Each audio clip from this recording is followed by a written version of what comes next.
Good afternoon and welcome to Speaking Truth to Empire on KFCF 88.1 FM, independently owned and locally operated since 1975 in Fresno. My name is Dan Yassin and I'm an anti-war and anti-empire activist. Dennis Thompson is at the controls. Today is December 21st, 2022, third Wednesday of the month. Every third Wednesday from 3 to 3:30 p.m., I interview authors, scholars, bloggers, columnists, and activists who help us look at our world through the prism of American imperialism. On the show, we talk about U.S. foreign and domestic policies and the actions of the military, industrial, congressional, intelligence, media, academia, think tank, or Mickey Matt complex. These actions have severe consequences not only for the American people but also for the people in many other countries. To create a better, humane, and a compassionate world, we must first understand what is being done in our name, and we must always be willing to stand up, speak out, and speak truth to empire. Today we have Ray McGovern on telephone with us. Hello, Ray. Hello, Dan. How are you? I'm good. It's a pleasure to have you on the show. Thank you. Ray McGovern grew up in Bronx. In the early 60s, he served as an Army infantry intelligence officer, and then he was a CIA analyst for 27 years, from the administration of John F. Kennedy to that of George H.W. Bush. His duties included chairing national intelligence estimates and preparing the president's daily brief, which he briefed one-on-one to President Ronald Reagan's five most senior national security advisors from 1981 to 1985. McGovern's post-retirement work includes commentating on intelligence issues and in 2003 co-founding Veteran Intelligence Professionals for Sanity. His commentaries appear on his website, www.raymcgovern.com, and on www.consortiumnews.com. Ray has appeared on many TV, YouTube, and radio programs and documentaries. He is fluent in Russian, German, and Spanish. Ray, if we were to believe only American and Western media, the Ukraine war started with Putin's illegal and unprovoked invasion on February 24. But that's not true. Ray, give us a background of what brought us the war in Ukraine. Well, thanks, Dan. Let me be brief here. It didn't, as you say, it didn't start on the 24th of February. It started way back when the Soviet Union fell apart, and Russia was left to deal with how to fix their economy. Their economy was in shambles, and a whole bunch of Western and Ukrainian and Russian oligarchs took advantage of that to put Russia way back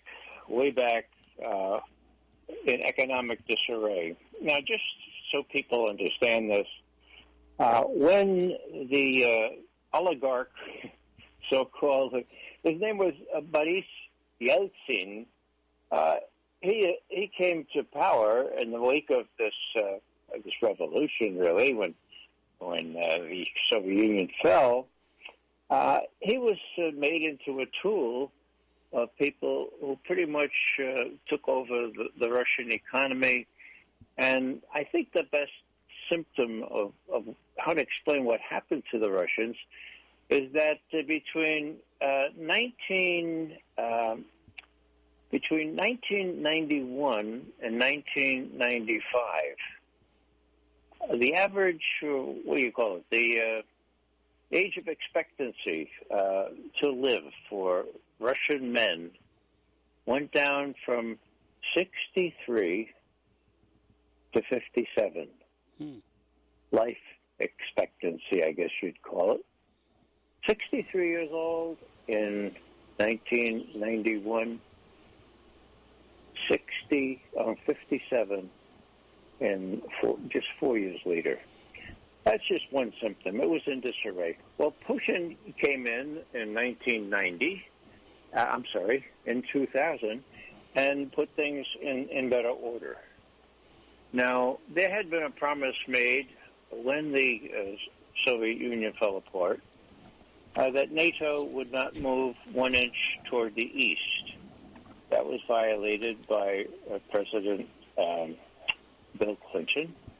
And before you knew it, we had a doubling of, there were, I think, 13 nations in NATO when that promise was made in February 1990. And before you knew it, it was double that. There are 30 now. Okay. Now, Ukraine is right hard up against Russia. And Ukraine was supposed to be admitted to NATO, but the Russians objected. Why? Well, for the same reasons we objected to the Russians coming into Cuba. Yeah, but the Russians were bringing offensive strike missiles into Cuba. Well, guess what, Americans? That's what the United States was preparing to do, right hard up against Russia. Already emplaced in Romania and going almost finished in Poland are these missile tube emplacements that can accommodate precisely the same range, medium or intermediate range ballistic missiles that Kennedy threatened World War with Khrushchev if he didn't remove them. What's my point here? The point here is that when a nuclear-armed country in 1962, the United States, is threatened with ballistic missiles that can hit its capital, can hit its strategic air command in minutes, that country does all manner of things to get that threat removed. What does it do? Well, Kennedy did put in a blockade. It's sort of illegal in the international law. He threatened nuclear war. That's sort of frowned upon by the United Nations. And he prepared an invasion force to go into Cuba. Now, what happened? Well, Khrushchev, the Russian leader, looked at the situation and said, well, nothing ventured, nothing gained. Good try. We don't need those missiles in Cuba. And clearly, the United States needs them out of Cuba, and so he withdrew them. He worked out a deal on the side where we, the United States, would remove some missiles from Turkey, but the main deal was a promise that we would not invade Cuba if he took out the missiles that were already there, mind you. Most Americans don't realize they were already armed, some of them, with nuclear warheads. So what's the analogy here? Well, Khrushchev, it was not an existential threat to Russia. It was just a gambit. For Kennedy, a core interest, an existential threat. Now, the analogy is very clear in my mind. The United States made holes in Romania and Poland and threatened to do so in Ukraine for precisely the kind of missiles that Khrushchev tried to put into Cuba. Putin objected and said, no, you're not going to do that, and we're not going to let Ukraine into NATO. Let's work out a deal here. You've already broken your promise by advancing NATO well to the east. Let's stop it. Let's work out a deal. Now, they said that last year. The United States was not interested in that. And besides that, the United States was arming Ukraine to the teeth and rendering it possible for the Ukrainian army to bomb the hell out of the two provinces inhabited by Russian speakers, Lugansk and Donetsk. Okay? So, by the end of the year and the turn of this year, Putin had it. He had tried to get a negotiation going, and the United States at one point looked like it might be willing to make some compromises. Now, here's something that most Americans don't know. Putin and Biden agreed in the middle of December of last year, just a year ago. They agreed that they would start negotiations on this problem that the Russians felt this threat from NATO. And that was to begin in Geneva on the 9th of January of this year. All of a sudden, the White House gets a call from the Kremlin. Mr. Putin would like to talk to Mr. Biden right away, like now. Well, the White House was flummoxed. They were, well, wait a second. 10 days our negotiators are getting, what's the rush? And never mind asking questions. Please, Mr. Putin wants to talk now. Well, they talked, okay? Now, the readout from that talk indicates that Biden promised not to put these offensive strike missiles in Ukraine. A big deal. The Russians were celebrating New Year's Eve last year as they never celebrated it before. This was a major concession. It looked like the negotiations were off to a really good start, and they said so. But then Biden woke up apparently the next morning, and his advisor said, "You didn't promise that, did you?" Well, yeah. Well, forget about it. And long story short, the U.S. side forgot about it. And by the time 6 weeks later, Putin and Biden talked together on the 12th of February, the readout said the discussion about offensive strike missiles being prohibited in Ukraine never got started. It never was raised. There was no resolve. There's no discussion of that. So it fell through the cracks. So here's the stage. Here sets the stage for what Putin did. We're talking the 12th of February, right? So he's very clear now that he talked to Biden. Biden and the Americans are not going to relent on this threat to put the same kind of missiles on the border of Russia as Khrushchev put in Cuba. Okay? Mm-hmm. So what does he do? He does two things.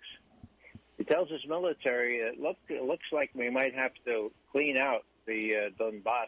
It looks like the Ukrainians are going to attack it. They've stepped up their artillery barrages.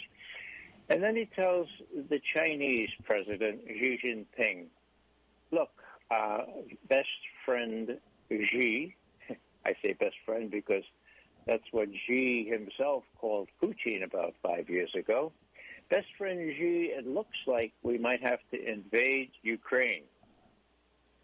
Now, that was the first day of the Olympics. Now, my notion of what Xi said was, you mean after the Olympics, right? Right, Mr. Putin? And Mr. Putin, of course, right after the Olympics. And so Xi gave his consent, no doubt, because that's what Putin did. The day after the Olympics, he recognized Donbass, the two states there, Lugansk and Donetsk, as independent countries. They appealed for aid from Russia. 2 days after that, the Russian invasion on the 24th of February. Now, the big thing here is that the United States, and it came up again today in Biden and Zelensky talking to the press, they claim that the Russian invasion of Ukraine was unprovoked. Well, nothing could be farther from the truth. If it were unprovoked, then so was Kennedy's reaction to the emplacement of live Russian missiles in Cuba. That was provoked. Nobody said, oh, JFK, for Pete's sake, you're getting too excited here. You're not been provoked. He was provoked, and Khrushchev was smart enough to pull in his heels and take them out. So the question is Biden. Is Biden and those courtiers around him, and the sophomores that he has advising him, are they smart enough to realize that you don't threaten another nuclear power with this kind of threat right on their doorstep? So far, they have not been smart enough, or they've been too haughty to recognize that, as Obama himself said 6 years ago, Russia can dominate that part of the world. It has what the fancy people call escalatory dominance, meaning that it is in control of how things escalate, and Russia is prepared to take what it needs in Ukraine, and the U.S., unless it resorts to something like nuclear weapons, will not be able to stop it. That is the case.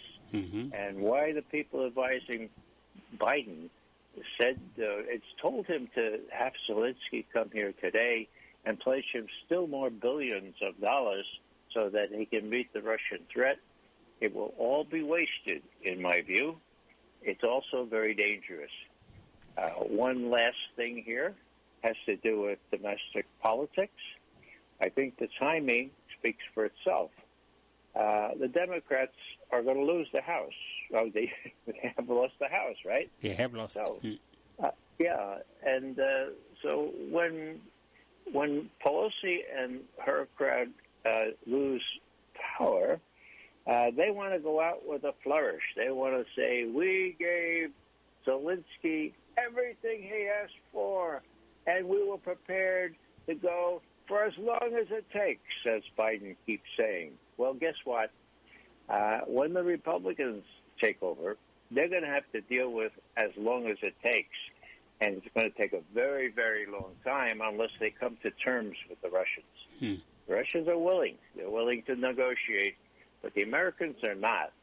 And if you're interested, I can give you some straws in the wind that speak to me with respect to Russia's willingness to negotiate, but time is running out for that. Sorry to be so long-winded here, but I wanted to set the stage for where we are now. Good.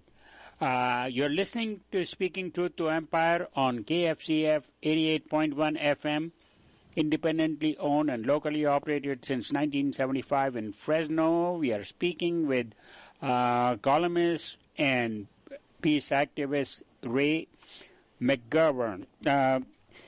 It has been 11 months since Russia started its special military operation in Ukraine. It has lasted this long.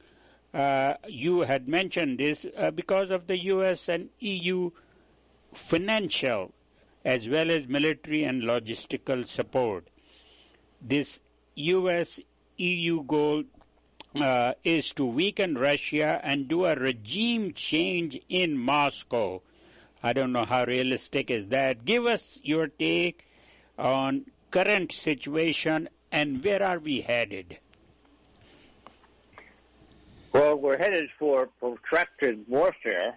My view, and I take this from military experts more recently involved in military affairs than the Russians are ready to give the Ukrainians a real bloody nose. They have some 200,000 new troops coming online. The Ukrainian forces are down to below 200,000, and they keep making quixotic attacks and getting killed by droves. So what's going to happen when the ground freezes and the Russian forces are ready to move to the west? Well, the Russians are capable of taking Ukraine up into the Dnieper River, which sort of bisects Ukraine. I don't think the Russians want to take any more than that. It's enough to defend what they will have already achieved. But the question is, will they try to go farther west in the south? In other words, will they try to take Odessa? Will they try to go all the way down to Moldova? or the Romanian border. Now, they can do that. It's possible for them to do that. I think that Putin would, he's pretty clever, pretty circumspect fellow. I think he'd prefer not to do that, but rather to sort of create a demilitarized zone along the Dnieper River, let Western Ukraine go its own way, but making sure that there's no firing across that demilitarized zone, and making sure that the provinces that Russia has already annexed will become really and truly part of Russia proper. Now, this will take time, but unless the United States and Europe are willing to come even more deeply into the situation to the point of threatening the use of nuclear weapons, Russia can prevail in these circumstances. Now, it doesn't take a fellow like me who spent 2 years as an Army intelligence analyst to figure that out. You look at the map, for God's sake, and you look at the weaponry available to Russia, and the notion put forth by the head of national intelligence just a week ago that the Russians are running out of ammunition.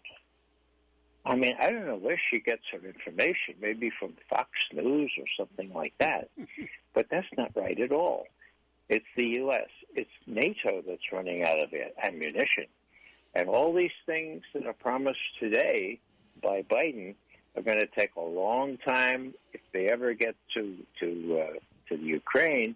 And by that time, Russia has the capability of consolidating its gains and waiting to see if the U.S. is going to get involved in the person of NATO troops, because Ukraine doesn't have enough troops, candidly speaking, to face off. So it's going to be very interesting in the next couple of months to see whether the Russians go up to the Dnieper and whether they decide to go all the way to Moldova. And if that happens, then Ukraine becomes a basket case. It will become a landlocked, whatever you want to call it. It will be the breadbasket for Europe, but it won't be able to get its provisions anywhere by sea. That would be a big step. And the last thing I'll say on that is that Putin himself, about 8 weeks ago, put a little trial balloon in the air. It was really interesting. He does these long speeches and these Q&As, and at the very end of the Q&A, namely 3 hours and 15 minutes into the event, a canned question, I think it was canned, came up, and this fellow says, I'd like to visit Odessa. Now, for your listeners, Odessa is right on the Dnieper River. It's a key port. It's the last thing of much consequence that the Russians haven't conquered in southern Ukraine. So this journalist says, I'd like to visit Odessa. And I'm wondering, Mr. Putin, should I apply for a Ukrainian or for a Russian visa? Kind of a clever sort of way to pose the question, huh? Okay. Now, Putin says, yes, Odessa, an old Russian city established by Catherine the Great. It's a beautiful city. And he says, Odessa could be a яблоко раздора, an apple of discord. Those of you who know your Greek mythology know that the Trojan War started through an apple of discord, okay? It could be a яблоко раздора, or it could be a symbol of conflict resolution. Whoa, conflict resolution. That's laid right out there. Did the Western press say anything about that? No. Was this some sort of esoteric communication by Putin saying, hey, we're not talking, our foreign ministers aren't talking, but here's something to think about. We could make Odessa either a Yabloko Razora, what is it, apple of discord, or we could make it a conflict resolution symbol. Wow. Nobody picked up on that. Why do I say that? I say that because I think, and this is really just a hunch, I think the Russians don't want to be overextended. I think they would settle quite well for a deal that had them take Ukraine up to the Dnieper River and, negotiate about it. Yes, and make it an international city like Tbilissi after World War II. Just sort of kind of finesse that one, but get down to negotiations and stop this damn war. Last thing I'll say is that today, with Biden and Zelensky, they were told to talk about the children that are being hurt, the children that are being murdered in this war. Well, there are a lot of children perishing in this war. But when Biden says that Putin should end it right away, he should realize that he could end it right away, too. They could get together, stop the hostilities, exploit the Christmas season and choose a ceasefire, a truce, at least during the Christmas days, get together and talk about this like decent human beings. I think that the Russians have made that kind of overture, a trial balloon or something in the wind, but the people running our policy, that is the neocons and the people who are sort of friendly to the neo-fascists in Kiev, are running our policy. So nothing like that seems likely in the near term. But once the Russians start rolling on that ice, say I'm talking January, February, things might change. And then Democrats are in the position of saying, aha, so you Republicans, you're not going to give $50 billion more to Ukraine? Oh, so you're soft on Russia. It's really very cynical, but that's part of the game here, the political game, that the Democrats want to go out of power in the House, having, quote, done everything they possibly could for Ukraine. It's a basket case, and the Republicans are going to inherit the puzzle, the challenge of trying to do something simple with respect to Ukraine. Meanwhile, the American people are suffering greatly for the lack of all this money that's being spent on the war makers, on the war traders, and on the people in Ukraine. Yes. Because the money is needed at other places, and besides, pouring in billions of dollars does not change the outcome. If that was the case, U.S. would have won by putting hundreds of billions of dollars into Afghanistan, and we had to leave that also. As you were talking about all the it's up to Biden and the Congress really to change the course of the war at this point right now, because as you mentioned, you alluded to it, but the UN Attorney General, majority of the people, Americans and all over the world, are sick and tired of this war. And the Pope and even Henry Kissinger, they want to end this war with peace negotiation. And it is up to Biden and Congress to do that. I don't know if I mentioned your website. If people want to keep up with what you are doing, your writing, where they can go to, where can they go to get update coverage on about you? No, thank you, Dan. Yeah, my son, who runs my website, really excoriates me if I forget to mention it. It's very easy. It's raymcgovern.com. And my son always says, now, Dad, when you mention that, always say, if you don't get it, you don't get it. But I'm too humble, I'm too modest to add that, Dan. Thank you so much, Ray, for being my guest on the show, and appreciate it very much. Until next time. Okay, well, thank you very much. You are listening to Speaking Truth to Empire on KFCF 88.1 FM. independently owned and locally operated since 1975 in Fresno. We were speaking with columnist and activist Ray McGovern. My name is Danny Yassin, host of the show, and I'll be back third Wednesday of next month and actually next year in 2023. Until then, goodbye.